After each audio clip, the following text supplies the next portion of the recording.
Сайн байцгаана уу? За та бүхэнд би өнөөдөр нэгэн сэдвийг хөндөх хэрэгтэй болж байна. Энэ бол номлол, сургаал, шашин, зурхаа гэх мэтэр олонд танил болсон ийм сэдв яригдана. Яригдах цаг нь болчиход байгаа нь. За тэгэхээр энэ дэлхийн ертөнцийн амьдрал үйлсэн хоёр горин бий. Нэг нарны гэрэлт, нэг нь сарны гэрэлт. Тийм ээ? Хоёр янзын галын орчинд үйлсэн, нэг нь татар гал, нэг нь ариун монгол гал. Эдгээрийн ялгамж нь өөр маш их том өөрмөгц. Энийг одоо ялгаж таньж чадахгүй байгаагаас болоод өнөөдөр асар их төөрөгдөл үүсэж байгаа.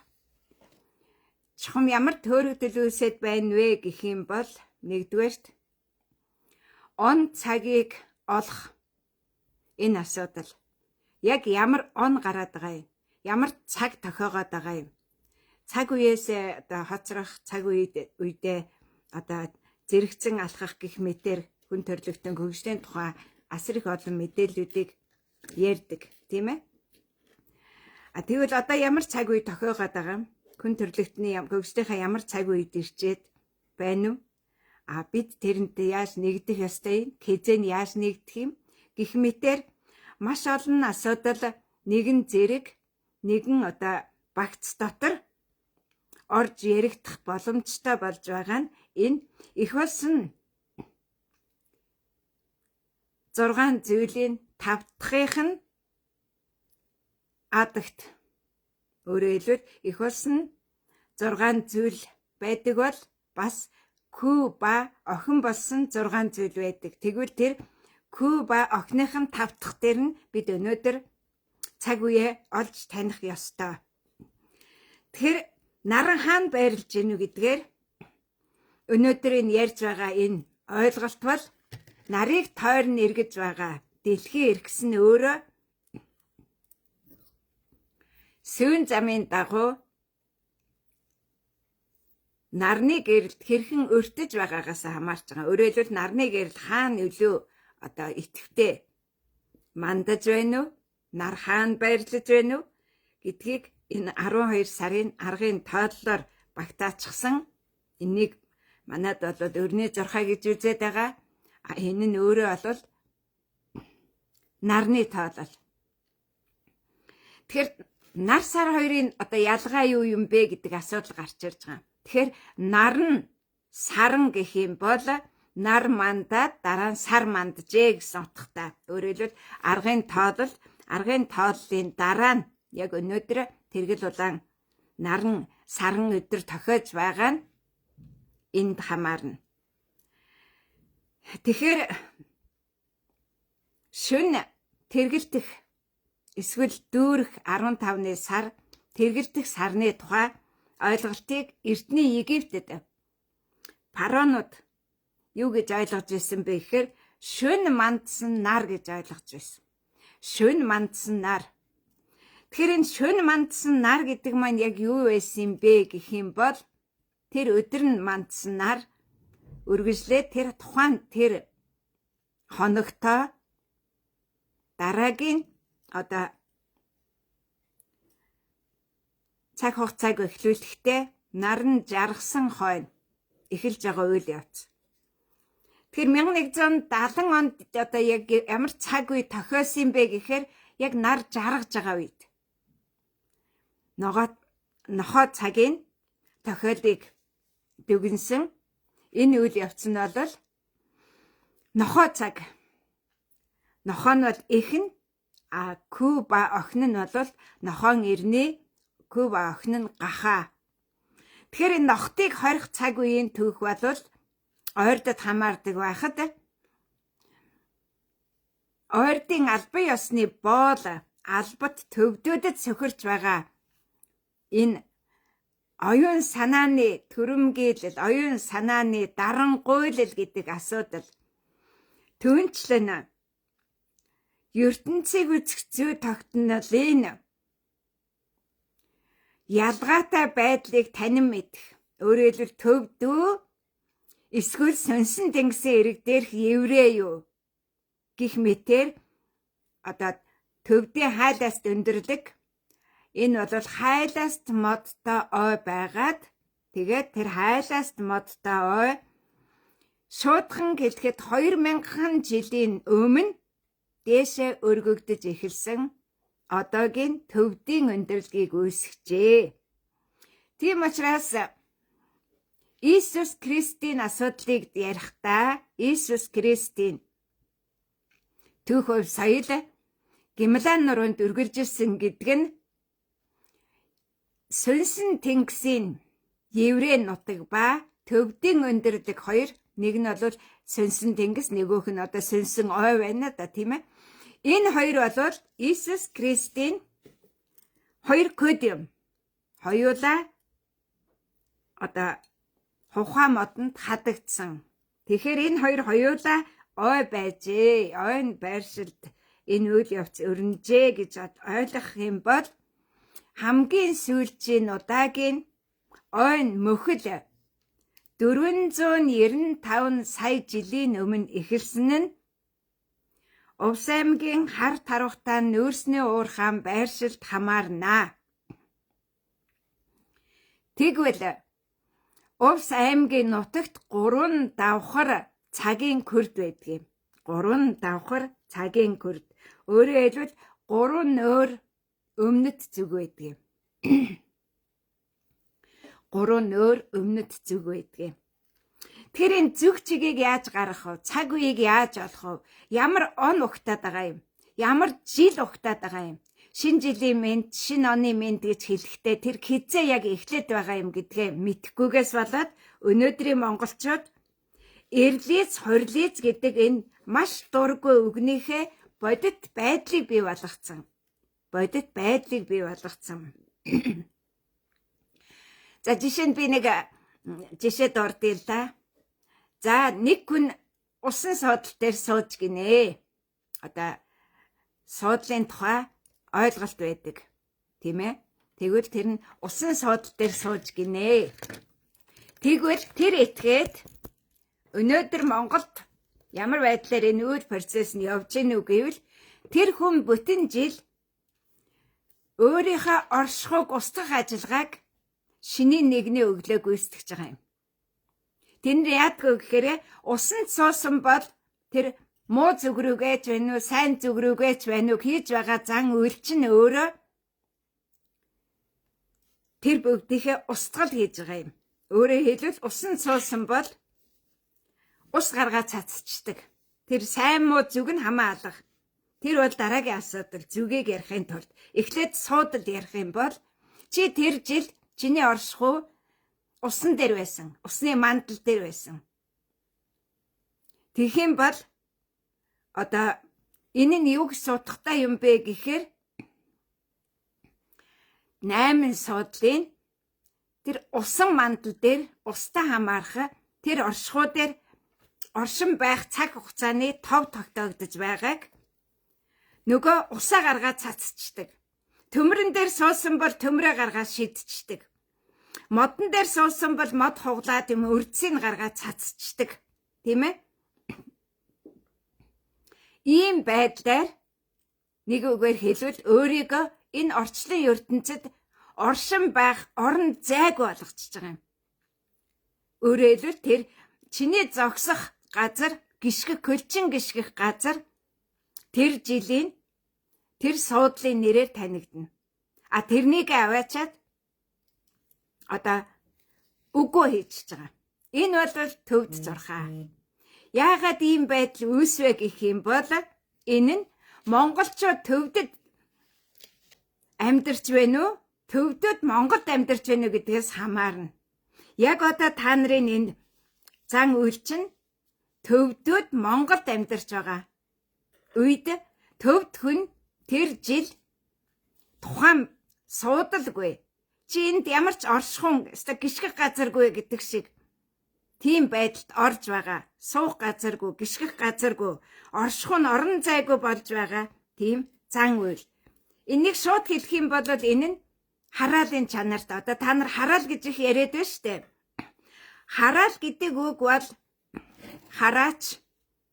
Хараач гэдэг бол тоон. Цагийн күрднээс хамаарч байгаа киналтыг хараал гинэ.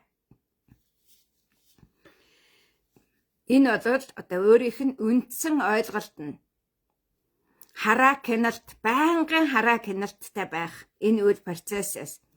Байнгын хараа киналт гэдэг бол чамд тодорхой хэмжээний дифазон үүсээд тэрнийг та нар төрөл гэж яриад байгаа юм. Нөгөө асурын байна уу, бэрдэн байна уу, дараатн нь байна уу, күн төрөлд очих гэж оролдож байгаа эннийхээ дифазоныг яриад байгаа юм. Тэр дифазоноос дээшлэхүү доошлох уу гэдэг чинь өнөөдрийн та нарын оршихуун тухай төлөв байдал болчиход байгаа юм. Чи яг ямар цаг үедээ оршиж байгаа юм. Энэ нөгөө гэгэрхтэй холбоотой түнэр харанхууд хар саран дор төрсөн бол тийм л байх болно. За тэгэхээр ягаад өнөөдөр ингээд би зүгчиг, номлол, сургаал, шашин, одоо зурхаа, цаг үе, орон зайны тухай ярих болвоо гэхээр 1 сарын 1-ээс эхлээд дорн зүгт орон зайн ойлголт гарч эхэлсэн. Энэ бол хамгийн сонирхолтой нь өвдийн наран тэнцэл тохиох үед яг зуны наран тэнцэл тохиодгийн адилаар улирлын шилжилт явагдаж байсан. Өөрөөр хэлбэл дээр үед зун ба өвлийн 2 улирал байгаад тэгээд хавар намрын улирал нэмэгдэж байж 4 улиралтай болсон ийм горимтой. Тэгэхээр энэ мөслөгийн ирнэ, мөслөгийн дараах ирнэ, эсвэл мөслөг хайлах, эсвэл мөсөнд автах аль нь болох вэ гэдэг асуудал гарч ирж байгаа бол яг одоо элсэн далай болох эсвэл мөсөн далай болох горим явж байгаа. Элсэн далай болох, мөсөн далай болох. Тэгэхээр энэ бол одоо мөслөгийн 2 өөр хэлбэр. Яг энэ үед цаг хугацаа орон зайг хэрхэн таньж мэдхөв гэх юм уу? Аль эсвэл ямар он ухтаад байна, ямар жилиг ухтаад байна гэх энэ цаг мөчийн тоолол дээр ярих юм бол яг үнэндээ бол та нар 1910 оны цагаан нохой, 11 оны нохой нь охин нь гахаа. Цагааг чин гэх юм бол охин нь күүн биш охин нь болчихно. Жингэр нохойн гөлөг гахаа болохын цагт өөрөөр хэлбэл нохой төрж байна, нохойн жингэр төрж байна, гөлөг нь төрж байна. Яг тэр гөлөг төрж явах үед гахаа үүсэж байгаа гэсэн ийм одоо товлолтойгоор Монгол цаг хосолж явагддаг. Тэгэхээр энэ цаг хугацааны баримжааг таньж мэдэхгүй, Монгол хүн шиг сэтгэж чадахгүй, дөрөвдөд, ойрдууд, зүүн гарынхан хэрхэн яаж төвдөг сургасан тэр сургаалыг Монголд авчирч хэрэгжүүлэх.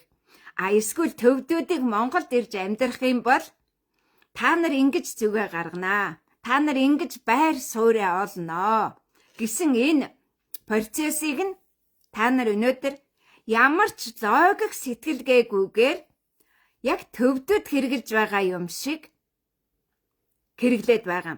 Тэр содрон төвд хэл дээр зурхаан төвд хүнд зориулсан, зүг чигэн төвд хүнд зориулсан ийм төвдийг сургасан юмар төвдөд эргээд монголчуудыг сургаж байгаа нь хамгийн нэмэг нэртэй нь боолдоо захирагдах ёс руу орчоод байгаа. Ер нь бол зүүн гар дөрвөн ойрдын нутаг гэдэг бол өнөөдрийн энэ Монгол нутаг бүхэлдээ орно. Өөрөөр хэлбэл дорн зүгт бөөр нуурын баруун эрэг хүртэл, өмнө зүгт Көхнөр хүртэл, хойд зүгт хойд мөсөн далай хүртэл ийм өргөн нутам нутаг, баруун зүгт Кавказын нурууны дөрвөнтийн хаалга хүртэлх орон зайд энэ зүүн гар дөрвөн ойрдын төв соёлд багтана. Тэгэхээр энэ зүүн гар гэдэг нь яг юу юм бэ гэдэг нь маш сонирхолтой. Энэ хоньны эрнийг эхлүүлэх процесс. Зүүн гар гэдэг бол хоньны эрнийг эхлүүлэх процессыг л хэлнэ. Зүүн гар. Энэ бол сүүн замын нэгтлэл. Дөрвөн ойрд гэдэг байгаа нь юу юм бэ гэхээр л нөгөө халахын дөрвөн гүчтэнгэл алж устгаж байх шаардлага болчиход байгаа. Тэгэхээр энэ халахын дөрвөн гүчтэн гэдэг нь могоос үлдэл болчих юм бол болохоо ячиж байгаа. Тэрнийг устгаж байсан цаг үе бол мөнхөнд хамаарна. Тэгэхээр яагаад энэ асуудлыг одоо сөхөж ярьж байгаа юм бэ гэхээр цаг нь ирээд тэгж байгаа юм. Цаг нь ирээд. Энийний цаг хугацаа 2007-нд нэг ирсэн. Та нар энийг ойлгож чадаагүй. Дараагийнх нь 12-онд, 13-онд, 14-онд, 15-онд, 17-онд. Тэгээд 20-онд. 21, 22 гээд энэ 25-онд. Яагаад ингэж алсалж байгаа юм бэ гэхээр энэ тодорхой төгсгөлүүд явагдаж байгаа. Цаг хугацаа орон зай. Тэгэхээр өнөөдөр бол яг үннийг хэлэхэд өнөөдөр бол 3 мэрэгдийг ялсан өдөр. 3 мэрэгдийг ялсан өдөр. Яаж ялчих вэ? Гэвэл 3 мэрэгдийг ялчхад юу хийсэн бэ? 3 мэрэгдийг ялчхад юу хийсэн бэ? Ишгэн мордыг 3 мэрэгдээс булааж аваад Тэмүүжин жамуу хоёр бие биендээ харилцсан бэлгэлсэн. Мөн түнчлэн 3 мэрэгдээс алтан бүс дээрэмдэж булааж аваад бие биендээ харилцсан бэлгэлсэн. Энэ өдөр энэ Ямааны эврийн орд буюу 160 их болсон 5 зүйлийн адагт нь охин болсон 5, хүү болсон 5-ын адагтанд энэ үйл процесс тохиож байгаа нь 160-ны төгсгөл. Яг энэ цаг үед хамаарна. Тэр энэ 160-ыг дуусгах, 12 жилийг дуусгах, Монголын нэгэн битүүн дуусгах процесс нь 5 нь 12 нийлжээж 160 болдог. Яг энэ цаг үе бол Ямааны эврийн ордод гэж гадаадад танилцуулагдсан Косарага. Монгол оронд зөвхөн Янгар Ямааны бэлчээрт хамаарна. Янгар Ямааны бэлчээрт хамаарна. За тэгэхээр Янгар Ямааны бэлчээр ямар газар байдгийг та нар маш их олон бичлэгээс харсан байх. Элгэн улаан хадны Ингэр эвэр газраар Янгар Ямаанууд дүүлж давхиж тэнд бэлчээрлэж байдаг. Ихэвчлэн тэнд модгүй. Хадны заагаар ургасан өвс мэтийн юмыг олж идэх төдийхнэр явж байдаг. Яг энэ үед Монголын хувьд юу болсон бэ гэхээр 5 хошуу малных нь сүүлчийнх нь Ямааны ирнэ. Хүний гарын тэжээвэр малын хувьд Ямааны, ан амьтны хувьд Янгар Ямааны.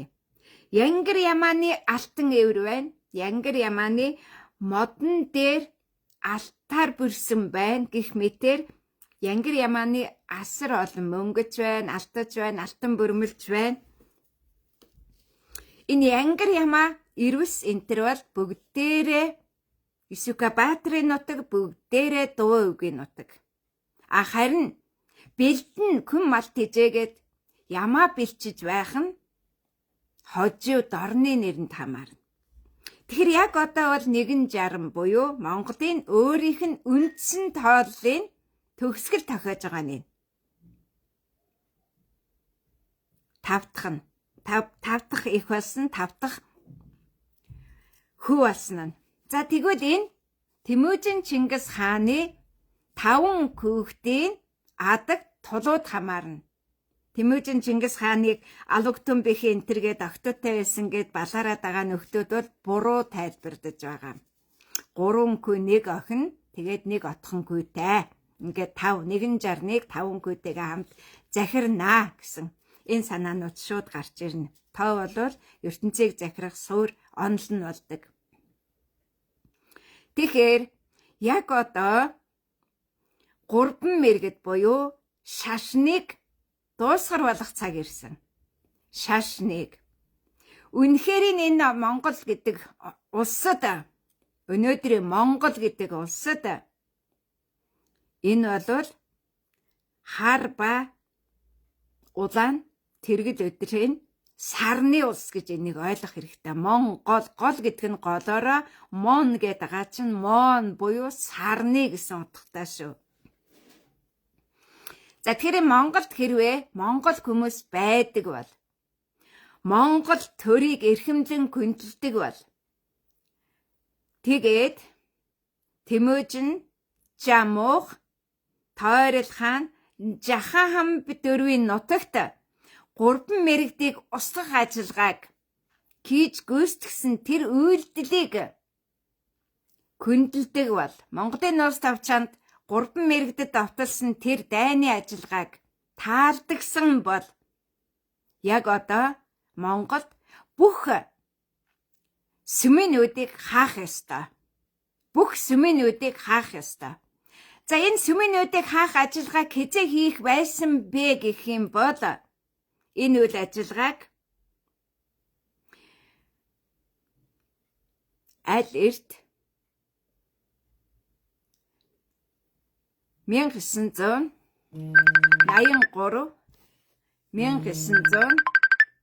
1984 онд хийх ёстой байсан. Энэ ажиллагааг дэлхийд дахинд тасралтгүй гүйцэтгэл хийсэн ажиллагаа төгсгөлөө хийчлээ.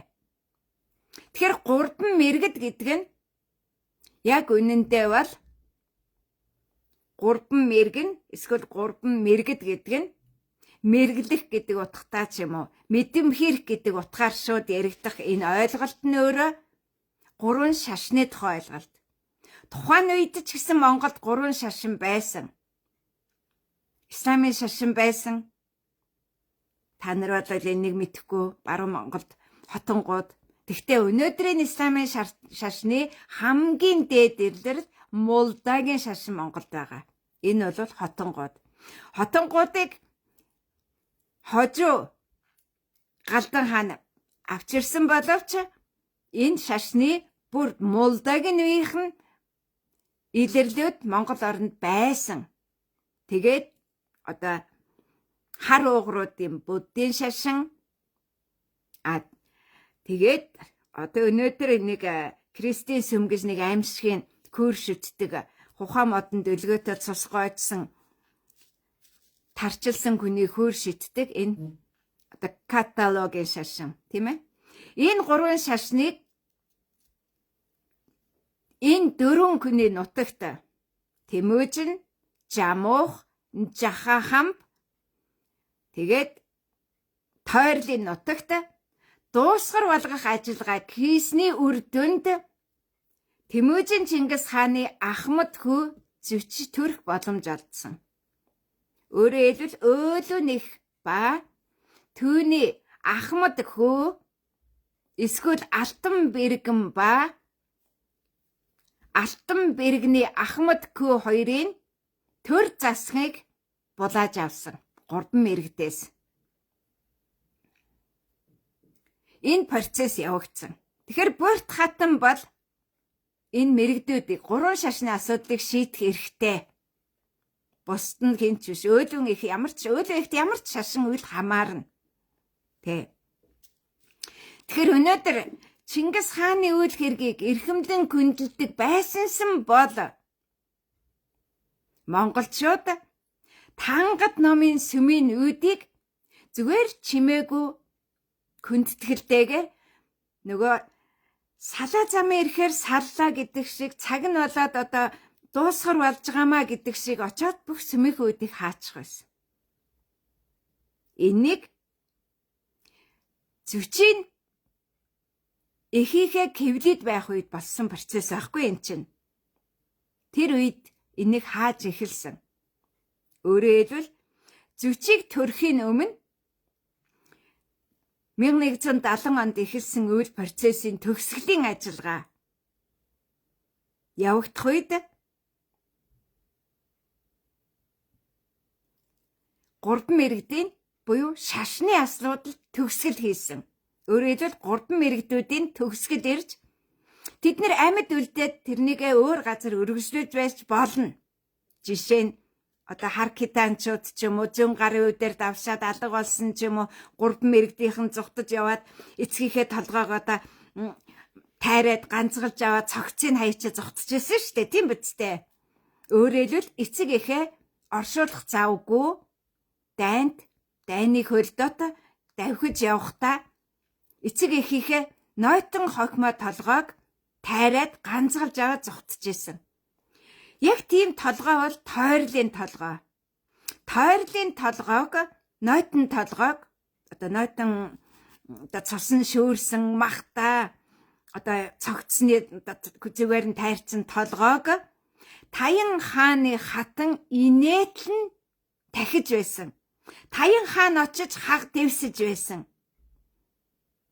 Өөрөөр хэлбэл шашин яаж дамжиж байгааг харуулж шít. Амьдад нь шүтэж байсан бол өр хөөгтүүд нь ганцгалж аваад зүхтаад ганцганаасаа гээчснийг нь олж аваад нөгөөдөл нь шүтэж байгаа.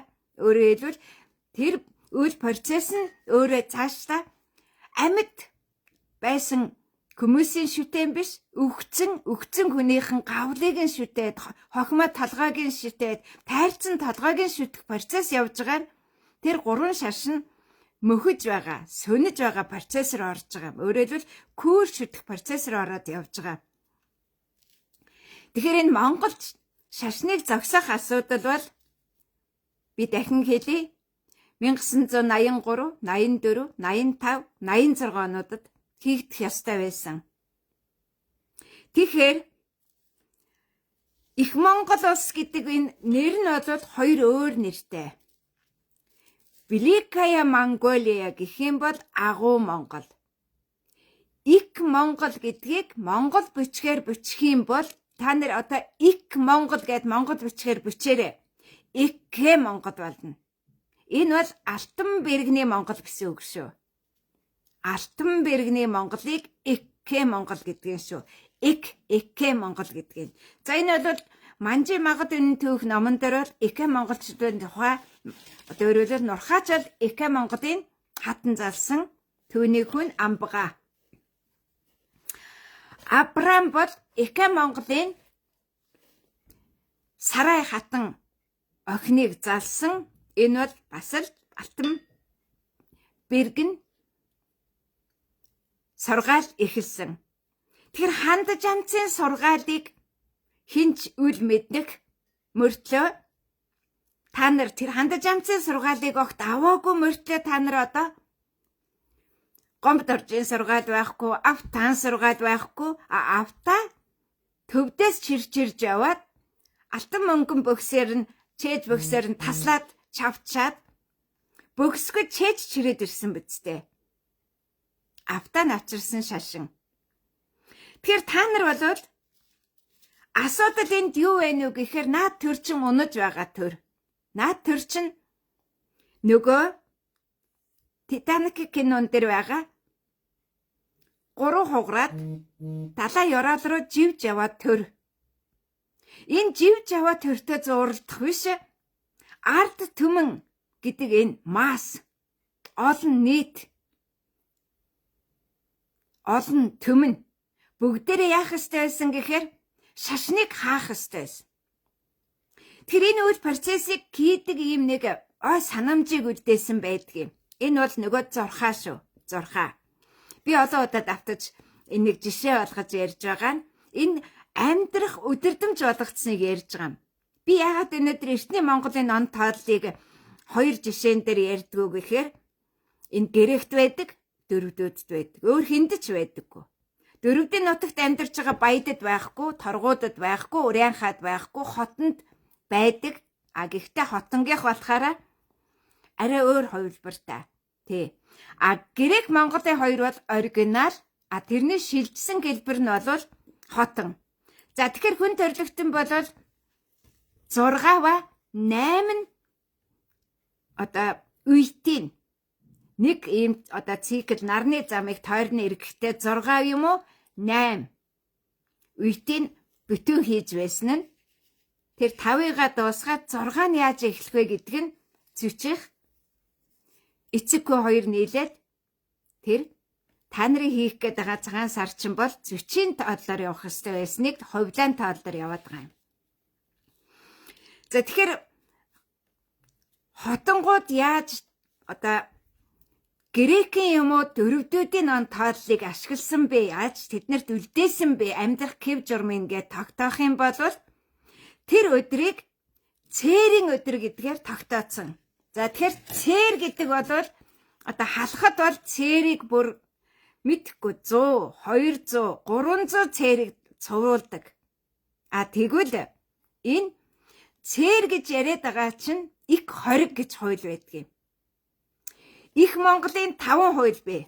Одоо миний яг ярьж байгаа энэ анхны 5 их болсон 5 их Монголын 5 хууль. Тэгээд Алтан ордын 6 хууль байдаг юм. Тэр нь Батих 5 нь Зөчих. Ингээд 11 хууль байдаг юм. Бүх ертөнцийг захирах их засаг хууль чинь өөрөө 11 ийм хуульд хуваагддаг. Тэрний хамгийн сүүлчийн хууль бол их хориг хууль. Өнөөдөр дэлхийд дахинд их хориг хуулийг Америк нэгдсэн улсын Трамп хэрэгжүүлэх гэж оролдоод байна. Та нар Трампаас 7 дор болчиход байна. Трампид 2012 онд Маягийн сүүлчийн нар жаргаснаас хойш Америк нэгдсэн улсаас дэлхийд дахины бодлогыг хэрэгжүүлэх ёсгүй юмаа гэж Трампыг сургах нь зүүн гар дөрвөн ордын эсвэл их монголчуудын эсвэл алтан ордынхны улс төрийн онол юм. Өнөөдөр Трампыг сургаж байх ёстой энэ боломжийг та нар алдагдуулж Трампыг даврааж байна. Өнөөдөр Орос Украины дайныг хийж байгаа Путиныг сургах ёстой. Алтан ордынхан сургаж байсан энэ боломжийг алдагдуулаад байгаа нь та нарын энэ төвдөд сөхөрч байгаа доройтлоос үүдэлтэй процесс явагдаад байгаа. Тэгэхээр юу болоод байна вэ гэхээр энд сургах процесс нь 160-ны эсвэл их болсон 5 зүйлийн адагт нь явагдсан. Энэ хүнийг сургах, хүн төрлөختнийг сургах аратан биш. Одоо ямар нэгэн ёс зүйдор сорох, хуулиндор захирагдах болно болохгүй гэдэг энэ юмыг эхлүүлсэн процесс нь Ямааны бэлчээрт эхэлсэн. Ямаа бол гүйтэн хошуутай. Нөгөө талдаа Нумтын орд ба Нумгүй орд. Нөгөө Алангой их чинь 5 сумал бариадсан болохоос нум нь байхгүй. Алангойгийн үед 5 сум харуулж байгаа тэр 5 хүүхдийнх нь нум нь далайн ёроол дотор байгаа цунами. Тэнд ном сум харваад байгаа. За тэгэхээр асуудал юу вэ гэхээр тэр мэдээж ээжийнхаа 5 одоо өмч хөрөнгийг хуваалцсан нь тэднэрт хамаарч байгаа 4 хүүхэд нь өмч хөрөнгийг Алангойгийн өмч хөрөнгийг хуваагаад юу ч ихээсээ юу ч олаагүй амтэн чинь бол бодончир мунхаг штэ. Нэг мө шуу гар ан хийсэн болоод өвсөн хуваахад орогноо тэгээ күнээ цагаан идэ яг та нарын одоо энэ күний хуучин однингийн цагаан идэ энэ төр гуйж очиж идэж уудаг шиг бусдын тоогоо харж явсан. За тэгэхээр энэ цаг хугацааг яаж бусдын амьдрах оршихуй болгоод үлдээсэн бэ гэх юм бол одоо хотонгуудын хувьд ярил л да би. Хотонгуудын хувьд ингэдэг юм. За одоо бид нар нүүдлийн замд явж байгаа тэгэл бид нар ямар малаа туугаад өхрөө саагаад хонио туугаад хон жинжэд ингээд одоо малтагаа нүүж явахгүй байгаа орчин цагт автомашинаар нүүж байгаа манай өргөө нүүдлийн замд бид нар дөрөвдийн нутагт хотонгуудад одоо хотон айлд бууж сүү сайл асуухт бол одоо шаардлага гардаг. Хотонгуудын цээрийн өдөр буюу их хоригийн өдөр таардаг. Тэгэхээр хотонгуудад нөхөр нь 4 аав ээжтэй, биологийн аав ээж, тэгээд номын аав ээж. Өөрөөр хэлбэл оюун санааны аав ээжтэй. Нэг хүн нөхөрт нь одоо номын аав болно гэд тэр хүний эхнэр нь номын ээж нь алчиж байгаа. Тэгэхээр эхнэр нөхөр хоёр хоёулаа биологийн аав ээжтэй, Тэгээд дээрэс нь номын аав ээжтэйгээд 8 болчихж байгаа. 8 үед. За ингээд энэ 4 хүний өгсөн өдөр цагаан идэ гаргахгүй. Энэ ерөөсө төдөнд миний номын аав төдөнд өгсөн сарын бүр сар болгоны цээртэй. Сар болгоны. Зулын 25 гээд байгаа шиг сар болгоно. Тэгэхээр одоо жишээ нь сарын 12-нд аав нөгсөн одоо номын аав нөгсөн бол тэр өдөр цагаа гаргахгүй, сарын 19-нд одоо номын ээж нөхрийнх нь өгсөн бол гаргахгүй авгаагийнхан гээд энэ өгсөн өдөр хамаарч байгаа. Төрсөн өдөр биш. За ингээд 4 өдрийн цээртэй, 3-9-ний цээртэй, өөрийн аав ээж нь өгсөн өдрийн цээртэй. Төрсөн өдөр биш. За ингээд хэд болчих чинь 10 хэдэн өдрийн цээртэй. Яг энэ шиг ийм гормоор явдаг байсан учраас тэ Чингисийн монголчууд яадаг байсан бэхэр за одоо 3 мэрэгдэд авталдаг өдөр. Одоо бүх сүмийн үдийг очиж хаана.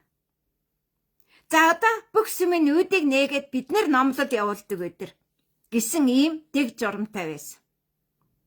Эннийг алдагдуулсан процесс нь та нарын одоо энэ мөрдөж байгаа төвд зурхаа төвд одоо энэ ном зүг чиг олох энэ асуудлаар бүдэлсэн. Энэ бол халахууд энийг одоо төвдөд одоо Монголд амьдрах процессыг нь төвдүүдийг сургаж ирсэн юмыг эргүүлээд төвдөд халахуудыг сургаад халахаад агаад халахчсан буюу усны хагалбар газрын далайн усны хагалбар газар талд нь нэгдсэн этгээдүүд хэдтэд манж төвдөд нэгдэх шиг халахад нэгдсэн этгээдүүд нь энэ төвд зурхаан ёсоор яваад байгаа нь та нарын энэ их болсон 6 зүйлийн 6 дахь нь буруу зам руу орж байгаа процесс юм. Энийг залруулах нь бол яг одоо өнөөдрөөс эхлэх ёстой. Өнөөдөр нарны шинийн 3 нь сар болгоны шинийн 3 яг ижилгэн. Бүх саруудад ижилгэн. Иесус Христийн төрдөг зулын 25 бүх саруудад бүх ордод байгаа. Нөгөө бурхан багшийн дүүцэн өдрүүд бүх саруудад байгаа. Гэх мэтчлэнгээр. Тэгэхээр та нар хэрвээ Чингисийн монголчууд байсан бол Тэмүүжин Чингис хаан хар кредийн их хар кредийн буюу тойрлын нутагт баг хар кредийн буюу Жаха хамбын нутагт тэгээд Жамуухын нутагт 3 нутагт 3 шашныг доройтуулах ажиллагаа хийжээ гэдэг өдрийг та нар жил болгоно энэ Янгар Ямааны бэлчээрт буюу Ямааны бэлчээрт тэмдэглэж байх ёстой. Яг тэр цаг болонгууд та нар хамаг сүмүүдийг очоод Атила хаан шиг бүх сүмүүдийн үүдийг хааж шашны төгсгөл хийж явах ёстой. Гэтэл та нар энэ процессыг огт мэддэггүй учраас аваачаад энэ 3 мэрэгдийн доройтол 3 мэрэгдийг сөнөөсөн нөгөө аав нь амьд байгаад ном уншаад одоо ламын ясаар явж исэн бол аав нь үхээд аавынхаа үхсэн күүрийг хайчаад толгойгийн ганцгалж аваад 3 мэрэгдийн хүүхдэд одоо мориндоо давхиж байгаад гээчих юм бол тэрнийг тойрлын толгой тайрцсан толгой мөн байна гэд таянгийн ээж давчирж өгөөд тахиулдаг нь амьд хүний сургаал күүрийн шүтэх сургаал хоёрын зааг энд тохиосон. Тэгэхээр энд бол 3 мэрэгдийн одоо доройтол буюу 3 шашны доройтол одоо эхлэх ёстой. Тэгэхээр үйл процесс нь яаж эхлээд яаж дуусах вэ гэдгээс хамаарахаар энэ үйл явц нь банг тэр амьдралын кимнэл болоод яг энэ өдөр бид тех ёстой, энэ өдөр бид ингэх ёстой гэд энийг энэ 12 сарда тавлцсан байдаг нь Монгол он тоолол. Чингисийн Монгол гэх юм бол зөвхөн 12 дугаар сарын 22 ба түүнээс хойш тоологдно. Түүний өмнөх Тэмүүжин төрөөгүйгээ захирч чадахгүй. Түүний өмнөх нь 9 сарын 22-наас 10 сарын 22-ны хооронд өөлөн ихва Исүкабаатарт хамаарна.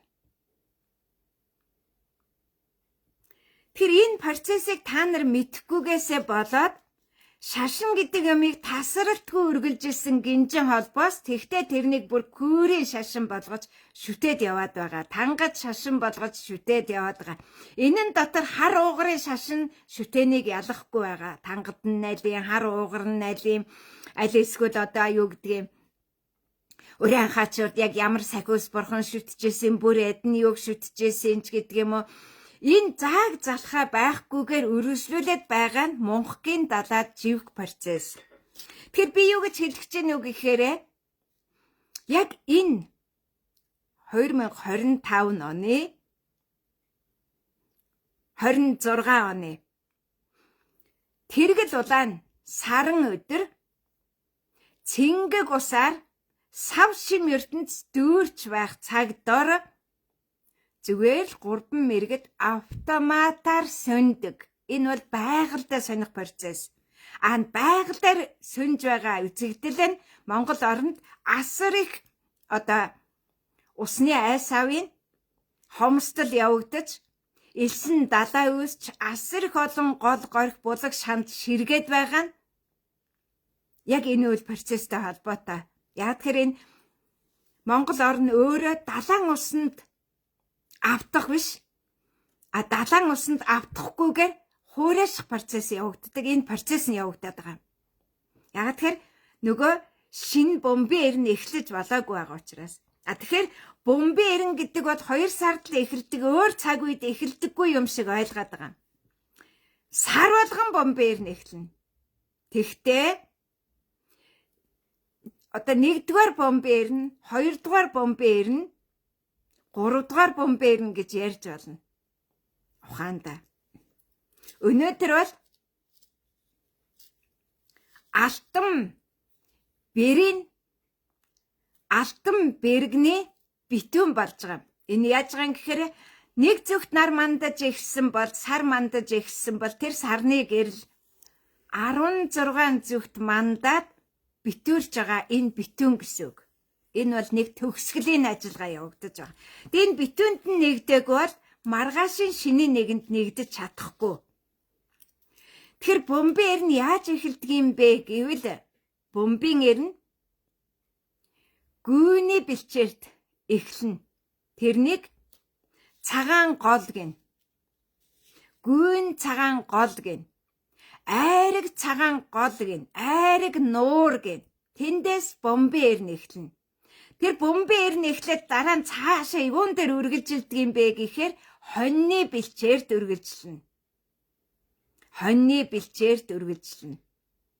Гих маягаар явж байгаа нь энэ Монгол он тоололт хамаархан энэ азарга, гүү, унаг, дааг, адууны шир гэдэг энэ процесс яг одоо явж байгаа.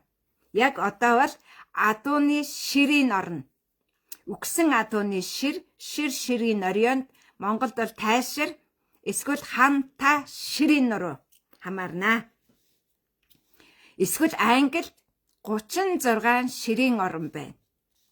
Тэгэхээр өнөөдөр үнэхээр Чингисийн монголчууд гэж байсан бол тэр хизээч тангад шашин шүтгэхгүй, тангад бурхан шүтгэхгүй, тангад зурхаагаар явахгүй, усанд суудаа гингүүд ус гаргаа цацчдаг, төмөр дээр суудаа гингүүд төмөрө гаргаа шидчихдэг. Чамайг тэр ерөөсө орон зайгүй, чамайг зүгээр агаар дүүжлээд чамайг хумгийн тоос болгочихж байгаа. Байр суурьгүй болгочихж байгаа. Энэ төвд зурхаагаар явуулаад байгаа чинь гай гамшиг болоод байна. Энэ бол Чингисийн монголчууд үл хамаарна. Тэгэхээр энэ Чингисийн монголчуудын хамгийн сонирхолтой нь юу гэхээр энэ борооны улирал, эсвэл цасны улирал, эсвэл цас хайлах улирлын энэ өөрчлөлтүүд хизээ яаж явж байгаагаас цаг үеийг тодорхойлж үргэлжлэх процесс юм.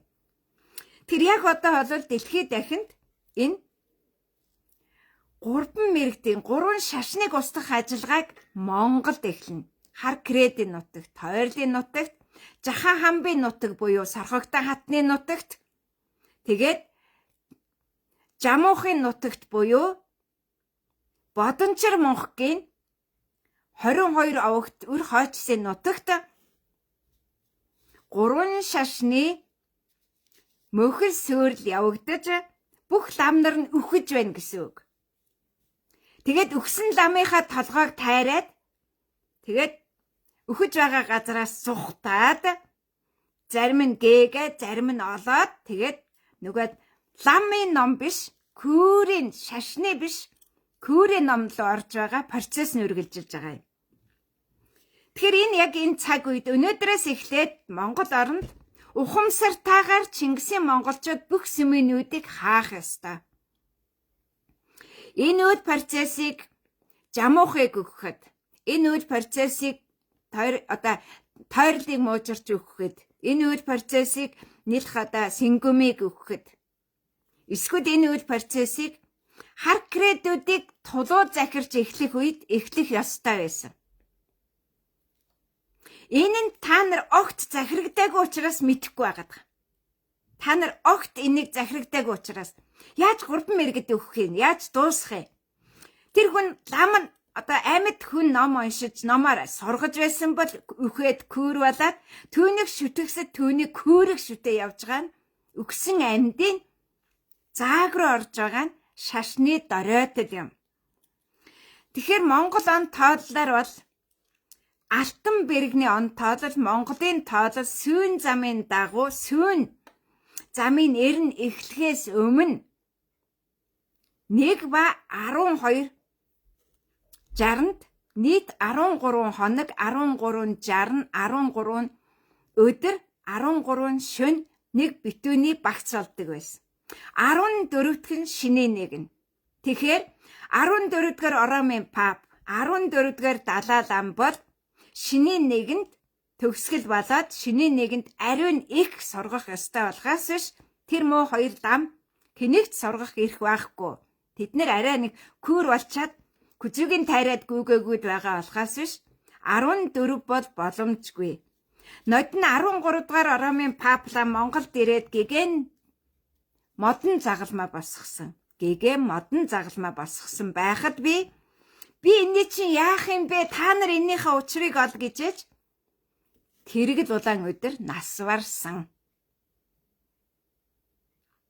Халаа. Энэ бол би захиалга өгч. Та нар энийхээ асуудлыг шийд. Би 14 дахь дарамтлна. 13 дахьыг би дарамтлахгүй та нарын асуудал гэж байж түүний өөхөх өдрийг тавлж өхүүлсэн. Шуудхан хэлэхэд тэгж хэлж болно. Би тэгээд яах юм? Би энд газрын гүнээс Посейдон гэдэг бурхан Апины нөгөө 7 ба 9 могоон өөрийг ялдаг бурхны ялалтыг хийх юм уу? Би тэр Ором руу чинь явж 13-ыг очиж би муужруулах юм уу? Надад 14-ийг авчирж өг гэж би грэхэд өөрийнхөө өвгдээцээс би шаардаж байгаа. Шаардаад ёсоор болгосон. Энэ бол каталогод сонсох юм бол жинхэнэ сүнсэн зайлна гэдэг юм болно. Яа тэгэхээр 13 дугаар Оромын папыг өөхөх өдрийг захиалаад товлоод өхүүлчихсэн. Тэр нь ёсоор болчихсон. 14 дахь нь Чорт Бабери кинч биш. Гавл тайрцсан гавл яс көлн дээрэл явж байгаа болохоос биш. Тэгэхээр энэ шашны асуудлыг та нар зогсоож чадахгүй байгаа учраас их болсон 6 зүйлийн 6 дахь нь эхлүүлж байгаа процесс нь Бүрт ба Зүвчийн Зүвч ба Батын 2 алтан орд дараагийн 12 13 11 12 дахь процесс нь явж байгаа бомбын эрен загсны эрен гэдэг гаад нь явж байгаа нь Зүвчийн Батын 2 алтан орд юм. Тэгэхээр Тэмүүжинд юу байсан бэ гэдэг асуудал гарч ирнэ. Тэмүүжин бол аав ээжийнхээ үйл хэргийг л үргэлжлүүлсэн. Аавынхаа нутагт аавынхаа бутарсан улсыг хураасан. Аавынхаа төр улсыг сэргээсэн. Тийм учраас Тэмүүжингийн эцэг орон гэж байдгүй. Юсүкэн Ахмадгүй Тэмүүжин, Тэмүүжингийн Ахмадгүй Зүвч, Зүвчийн Ахмад Ачин Бат 3 өнгөрсөн ирээдүйн 3 цагт Юсүкэн үйл хэргийг хийн гэж л явж байгаа. Ийм л процесс. Энэ Юсүкэн удамд хамаарч байгаа 3 үеийн үйл процесс явж байгаа.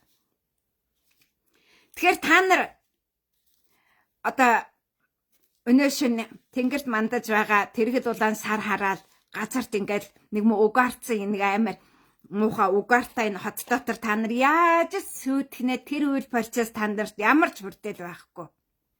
Яах байсан бэ гэхээр тэр цаг хугацаанд хаах ёстойг хааж, нээх ёстойг нээж, нураах ёстойг нурааж, бүтээн байгуулах ёстойг бүтээн байгуулна гэдэг нь цаг хугацаа орон зайн асуудал. Энэ бол цаг хугацаа орон зайг хуваан захирах онол гэж байдаг. Тэрнийг хэл хязгаарыг. Энд адуу энд бэлчээл азарга энд бэлчин, гүү энд бэлчин, цагаан гол, цагаан айраг нуур энд байна. Айраг нуурын доор одоо унганы бэлчээр байна. Унганы бэлчээр доор даагны бэлчээр байна. Даагны бэлчээр доор хоньны бэлчээр байна. Хонь хизээч азарганы бэлчээрлүү давшихгүй. Тийм учраас 3 сарын 22-нд кээлттэй хоньыг кэвтрээс нь дулаан кэвтрээс нь тууж гаргаад тэр адууны бэлчээрт адууны нутагт хоньны эрнийг эхлүүлэхгүй учраас хоньныхаа бэлчээрт хоньныг эрнийг эхлүүлэхээр нүүж байгаа нь амьдралын кэп маяг нь дөрөвдөд үлдчихсэн. Тэгэхээр Монгол хүн гэж яриад байгаа. Өнөөдрийн Монгол хүн гэдгийг хувцаар нь ялах уу? Нүд көмсөг ам хамраар нь ялах уу? Эрүүгээр нь ялах уу? Эсвэл майх тэгш колоор нь ялах уу? Хар цагаан нүсээр нь ялах уу? Үгүй. Амьдрах соёл, амьдрах оршихуй, орон цаг хугацаанд яаж амьдарч байгаа юм?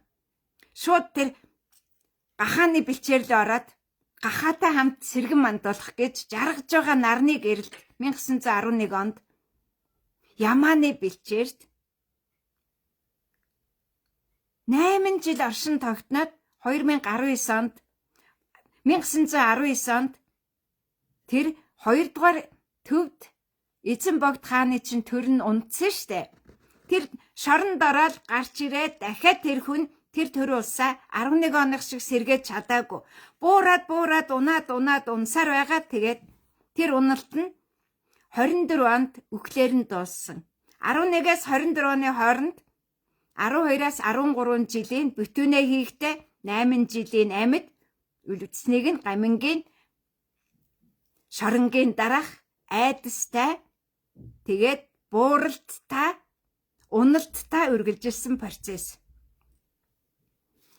Тэгэхээр яагаад Монгол тангад номын сүмийг ажилуулад байгаа юм гэдэг бол манжийн дарангуул чинь хамгийн гол дарангуулал энд яваа. Манжийн энэ Манжи хааны зарилгаар 2 дугаар богдыг өгснээ дараа эхэлсэн дарангуулал буюу 1724 оноос 2024-2025 6 он гээд ирэхээр 302 дахь жилдээ явж байгаа дарангуйлал. Та нар ингэж Манжи хааны зарилгаар оюун санааны дарангуйлалд орчоод манжаа салан тусгаарлна гэж байдаггүй юм. Манж сүнцэн хойно манжгүйгээр манжийн санаачилсан юучгүйгээр чи амьдарч чадах процесс юм. Өөрөөр хэлбэл тэр 1940-с 1984 оны хоорондох 44 жилд амьдарч байсан тэр манжийн сааны санаагаар хөрөнгөөр бүтсэн тэр сүм хийдгүү ном шашин шүтэнгүүгээр амьдарч чадсан 44 он бол манжгүйгээр тусгаар тогтносон он цаг жилүүд. Түүний урд нь хойно нь та нар шашны боол манжийн дарангуйлал төрөмгийлийн золиос манжийн боол байсан. Бусад хүн хурж ирээд чи инг гэд автоматар хэлээд энэ зөв буруу юу ямар ч логик дүгнэлтгүйгээр усан дээр суулсан бол ус гаргаад цацчихдаг. Чамд суух оршихуй орон зай чамд байхгүй. Чи көс. Төмөр дээр суусан бол төмрөө гаргаад шидчихдэг. Чи суудлаа гаргаад шидчихэж штэ. Логикоор. Тэгвэл юу болох вэ? Гიშг газаргүй. Агаарт.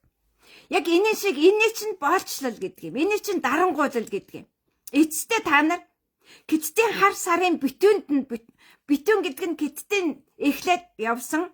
Тэгээ бүтэн жил гидтэд мандсан сарны бүтэн жилийн битүүн дахиад дараа жил нь тохиож байгаа сүүлчийн өдөр та нар гидтийн битүүнд нэгдчихэж байгаа. А маргааш нь болохоор тангадих болчихж байгаа. Гэт ямар зан үйл хийчихвэ гэхээр та нар тариачин нүглийн нүдийг гурилаар махчин харахнууд мах идэж байгаагаа зүсийг хуургаад гурилаар бүрдсэн тариачин соёл. Тариачин. Тэгээд махчин харахны амьдралаар анчин тариачин соёлын шин он хийгээд байгаа. Тийм шин тэрний одоо шинлүү сайхан шинлүү гэдэг. Шинлэн гэдэг чинь шин ам буюу амийн гэд баруун зүг залбираад эдгийг та нар хулигтаад байгаа. За жишээ нь кимор гэж байна. Баста өмднийхээ тэлэг аваачаад тэрэн дээр киморын сан тавьж гээ кимороо дуудаад тэгээд өмдөндөө хийчээд тэрэн дээгүүрээ баста хашнагаа гараад бааж шээгээд байгаа хүний кимор нь яаж сэргэх юм бэ? Ламнар бүгдийн ирчүүдийн бүгдийнх нь тэлэн дээр киморээс дурд. Эн чин дотор өмдний ирсэн байхгүй орчин цагт гадна нь бүслээд байгаа болохоос ш тэр чин өмдний ирсэн гэсэн үг. Татварга нь уяан. А бүс гэдэг чинь дээлний бүс байхаас өмдний бүс гэж байхгүй. Төвд лам та нарыг тэгжил доошоо хийж байна. Тэгээ монголчуудын дээшээ гардггүй, сэрэгдгүү, манддаггүй, хөгждгүү, баяждгүү шалтгаан нь төвд царайлаа. Төвд хүн шиг дүр төрхийг үзүүлээд байвал ямар өксний чинь баяжин сэрэг нь мандна гэж байх юм. Төвд хүн Монгол баяжхууд мандах сэрэггүй. Чи энэ газар гიშгэх газар байхгүй. Чи энэ жилд төмөр дээр суусан бол төмрөө гаргаа шидчих чамд суух төмөр байхгүй. Усан дээр суусан бол усаа гаргаа цацчих гэж төвдүүдийг халахын нутагт амьдрахыг нь эсэргүүцэх ажиллагааг нь эргүүлээд та нар дээр буруугаар буулгацсан ийм сургаалдаар яваад байгаа. Тэгэхээр өнөөдөр хин маргааш энэ шашныг зогсоё гэж уриалж чадах вэ? Хинч чадахгүй. Худлаа наана нэг үнэн тийм бараг шарын шашинд доройтсан гэсэн болоод аманцар хар тангадууд юм бичээд байгаа болохоос биш. Их орн эр зориг ах дүү Монголоо аврах хамгаалахын төлөө хин гараад хашгирч байгаа юм бэ? Тэр урам бол зүгээр болчих заа юу. Тэр чин хүчингүй болсон гэрээ. Оюу толгойн гэрээ хүчингүй болсон. Тэр гэрээнүүд хүчингүй болохоос өмнө шашин хүчингүй болох ёстой. Тэмүжин Чингис хаан өөрийнхөө тэмцлийг эхлэхдээ 3 мэрэгдэд довтолж өөрийнхөө биш хатныхаа күүгийнхээ хаанчлалыг эхлүүлсэн хүн. Төрөөгүй хүүгийнхээ төмрөлгөөг бэлдсэн. Авсан авгаагийнхаа ахуй төрийг захирах ёсыг бэлдсэн. Та нар яагаад энэ төвдийн шашин шүтээд байгаа? Төвдүүдийг зүүн гар дөрөн ойрдын албан ёсны боол болгочихсон төр байх гүйшин сургаалыг та нар өнөөдөр төвдүүдээс тангадууд болж хүлээж аваад байгаа. Та нар яг тангад хүн шиг зүг гарган, тангад хүн шиг зоолгон, тангад хүн шиг бүх ааш, аяг, авир хийхээс гадна тангад амн аялгуугаар, чанга дуугаар, тангадаар ном уншин, тангадаар бичин, тангад бурхан шүтнэ гэд. Энийг та нар зогсоож чадахгүй бол дараагийн 2 ажиллагаа чинь сөөрөл. Энийг л би өнөөдөр хэлэх гэсэн. За тэгээд сайн шашинжаараа тангадуудаа, төвдүүдээ, манжуудаа, гидтуудаа, эрлизүүдээ бас хурдээсуудаа. Та нарын ээш чин манж гүнж, эцэг чин төв, дээрэм чин лам, ховлгаан. Тэрний хүүхдүүд одоо наад шашнаа зогсоо, үгүй бол сөнцгөө өөр юм байхгүй баяр та.